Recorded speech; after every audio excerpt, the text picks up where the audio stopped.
The guy I'm seeing just told me he would understand if I chose my ex over him, and somehow that makes me like him more.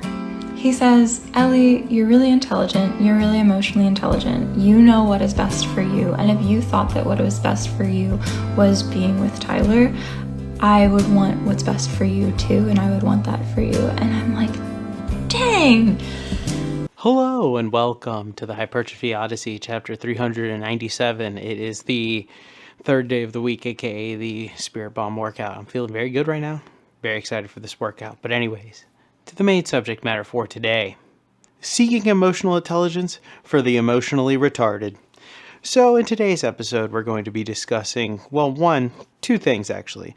Emotional intelligence, because for some reason this is a concept that has come up in recent years, and for some reason people like to use it as a point for a good relationship / I feel like a misnomer for what is actually wanted, but also just a cope, if you will, for other things. So we'll get to that in a little bit. And this is the other side of it, the emotionally retarded, because most of the time people who want this type of stuff, when you ask them to do the same thing, most of the time they will not actually do it, and or are looking for that through someone else, maybe to line them up. But we'll get there when we get there. I think the main reason why I wanted to discuss this is because whenever I see the term emotional intelligence, I always wonder, what the fuck does that even mean? So we're going to define that a little later, but from looking at it, it just says that they're self-reflective and open and honest and, all these other things. But why are you putting the label of emotional intelligence to it? It doesn't even make any sense in a certain sense, because it's less about intelligence and more so along the lines of you're just those things. Putting an all-in-one encompassing ideal behind that is kind of stupid in a way that it makes it so that these concepts are all grouped together when in reality they're all individualized, and each of those sliders are different per person. And not only that, but realistically they're completely different between the two sexes. So to try to say that one has more than the other is quite frankly retarded. So that's why I wanted to discuss this, as well as the idea that somebody's looking for somebody who's emotionally intelligent, or because in essence, you would want to be with somebody who's, I guess, on your same level. But then at the same time, a lot of the time people don't want that really, because a lot of the time they want a partner that is either weak where they're strong or strong where they're weak. You'd want the dynamic to balance you out. But of course, in today's society, we don't see that as much, as people are too preoccupied with getting what they believe is exactly 100% the clone of themselves, but someone else, which leads to most likely a disaster. Not all the time, of course. This isn't necessarily just, as shitting, throwing the baby out with the bathwater.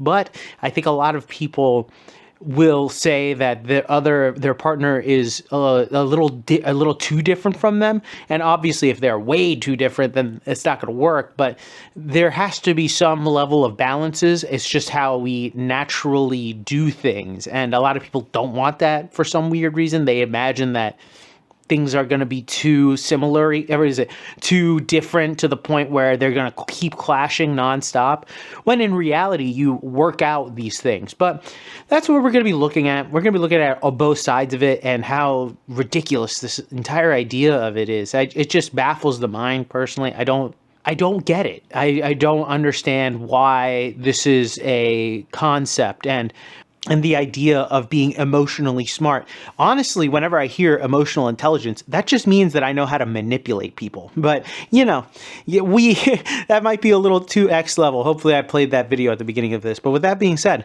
I will see you at Mother Base. Alright, so I started this day off with AD press, which was pretty good. But anyways, back to the main subject matter for today. Seeking emotional intelligence for the emotional retarded. So first, before we go on to this, let me define, as close as I can according to Google AI, of course. I'm going to say emotional intelligence is the skill of understanding and managing your own emotions and recognizing and influencing the emotion of others, allowing you to navigate social situations, build relationships, and make sound decisions by blending feelings with thinking. So, first, emotional intelligence. This is a stupid way of just saying manipulation. It's not necessarily stupid, it's just the psychological way of saying manipulation. But realistically, a lot of people will not realize that it's basically the same thing. They don't want to realize that. And also, manipulation has negative connotations to the term, but at the same time, we can manipulate things for good, but we'll get back to that. The emotionally retarded people that I usually speak of are people who fundamentally cannot or have not a true understanding of their own feelings and emotions. They are usually the ones who are seeking the guidance from someone else, which is an interesting thing because if you look at it, most of the time there is usually the one sex that's looking for the emotional intelligence from the other partner, which is usually the woman is looking for the emotionally intelligent man.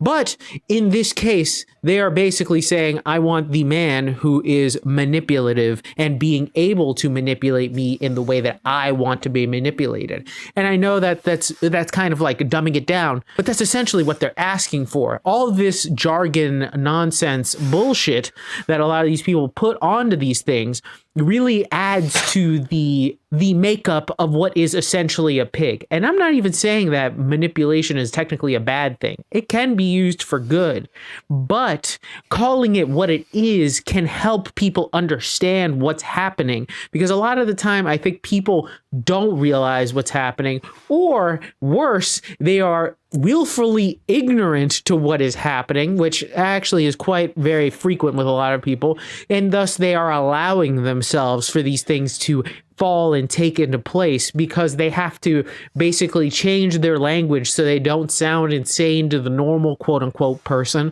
But in reality, that's what's happening. They want these types of people in their life because they know that they can either control what they are doing in their life, and then thus they don't have to worry about certain aspects. I can boil this down to the argument between a man and a woman that always happens, which is the what do you want to eat question. But I'm going to save that entire argumentation for a different episode because that's a little different.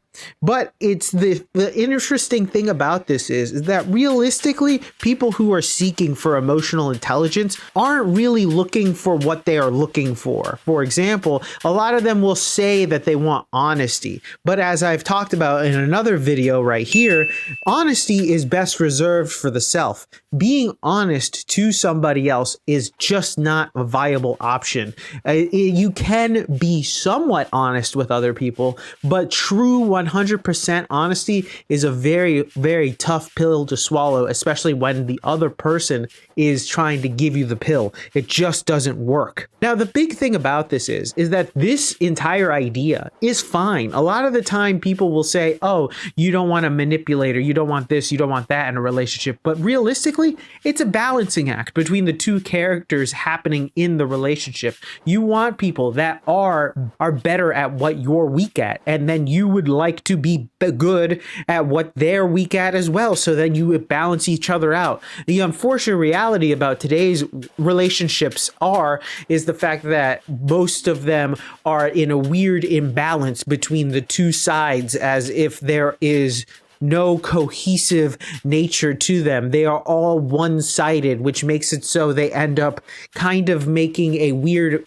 unbalanced act, which will cause them to have issues later down the line. Fundamentally and biologically, this is even the case when women are seeking out partners for men, and they will literally smell the pheromones of men that are predominantly stronger in certain aspects that they might be immuno-weak. That actually is how that works. So it is even a subconscious biological preference to balance you out. I find it very interesting looking at this because I think people search for this emotional intelligence when in reality it's just something where you would like for them to be the thing that you are lacking, basically. And I think the being what I lack is something that is so ineffective in admitting that there is some type of weakness in yourself somewhere in a possible relationship is something that they cannot do, and they cannot articulate it in a way that actually makes sense, because then that actually has to admit that they're not necessarily the perfect all good goody two shoes type of person, because obviously you can do these things for good or for evil. A lot of the time people will manipulate others relatively easily for evil because they know they can do it for evil, thus manipulation. But you can manipulate for good. But it is a rarer thing because they know the game has been rigged to make it so you can manipulate for evil relatively easily. And we're back. Welcome to the workout debriefing. Exercise is not filmed, none. Exercise is skipped, also none. Got everything in, thankfully. But anyways, back to the main subject matter for today, is seeking emotional intelligent and emotionally retarded people.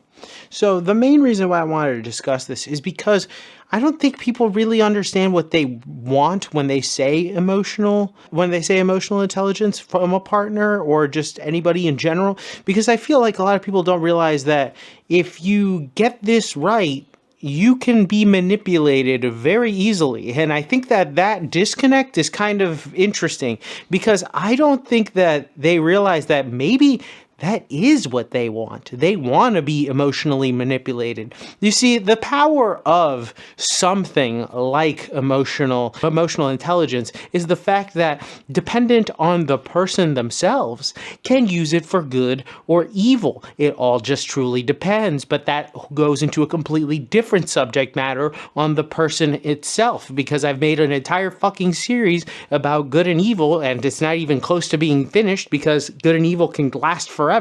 But the entire point is that whilst you may be looking for these character traits in a specific partner, maybe you should look at the other side or the other aspects of it, particularly because a guy that does this could easily just say, hey, I know exactly what buttons to press and do and whatever, and there you go. They can easily manipulate you. And this goes the other way around too. Men can be easily manipulated, but men are a little bit simpler. They don't need all that shit, but it's a whole other story. I think that it's interesting to me that people don't realize that this could be easily turned against them. And part of me thinks that there is the idea that they like the idea of being manipulated. Kind of a different story, but I think that is something that people like to think, that they are blissfully unaware of the manipulation that is going on in their life, because they are doing it in such a way that they believe that they are being the leader when in reality they're being led, that entire idea. And I think that that's what's fascinating to me, because it's like I try to look at what makes a good person, a bad person, everything in between, and actually get an idea of what morality is, and not some weird gray afterspace of everyone's good, no one's bad, or everyone's bad, no one's good, because those platitudes do absolutely nothing for anybody, really. So trying to assess what a person can do. If you called me emotionally intelligent, yeah, sure, whatever, that's fine. But I'm going to probably use it for my advantage, especially if I'm trying to get something from someone, because that's the main crux of it, really, is that I think that if you have this qualification, it doesn't necessarily mean that you're going to use it for good. Maybe you are using it for evil, and some people just want to not look at that for some reason. It's like as if they are blinded to the idea of good and evil being there. And that's why I say emotionally retarded, because they might not even know what the hell they want from something like that. They're probably also deficient in this type of stuff too, which is fine if you want to have somebody that is proficient in it, because if you're lacking, it would make sense to want to create a whole unit together. So that's why it makes sense. But in other terms, where a lot of people use this terminology in order to say like, oh yes, I want this guy to have this, you could be manipulated, but you don't even know it. Like, it's like you're getting laughed in your face, but for some reason it's just like as if that is somehow just completely baffles you. And that's what I think that's the main thing about it that I wanted to talk about. It's just baffling that anybody would want something like this. It's like, yes, I want my partner to be be an excellent manipulator, of course. And the thing is, that's not necessarily half wrong. There are people who want that. They want the idea of it, or they're lacking of it, and they could see it, and it makes sense. And it's actually can be good depending on the balance of the relationship. But at the same time, if they are manipulating for evil, then there you go. You would hope that they are manipulating for good. And of course, you're going to say, how can you manipulate if it's inherently bad? Not necessarily. Depending on how things are, it's better to want to have hope that the person wants good out of something. Of course, you're going to try to make whatever situation you can make it into a better situation for yourself. It's just how it is. Manipulation is just the way I put it, but do not have a negative connotation on that because it can be negative. But that's the thing. It depends on the person behind it. And I think that that is the main crux of it. Depending on who you're talking to, make sure that you're actually talking to them. Stop trying to cut through all the surface, see all the surface level bullshit. Cut straight through and try to figure out if they're good or bad, or good or evil. And there you go. And you can kind of see it in certain ways or another. You have to just kind of do a bunch of stuff. Especially for women, should follow that female intuition, but we'll talk about that some other day. But with that being said, tell me what you think in the comments section down below. I'd love to know your thoughts and opinions about this one. I've had this one in the back of the mind for a little bit, especially because I hear emotional intelligence all the time when looking at social media stuff. And quite frankly, it's retarded to me. So I wanted to get this out there. But please let me know your thoughts and opinions in the comment section down below. I'd love to know your thoughts and opinions about this one. Please like, comment, and subscribe. Please share this video with anybody who may or may not like it. I will be back on tomorrow with a new video. Thank you very much for watching. I really do appreciate it. I will see you in the next one. Keep it heavy. Stay safe out there and stay warm. And I'll see you in the next one. Peace.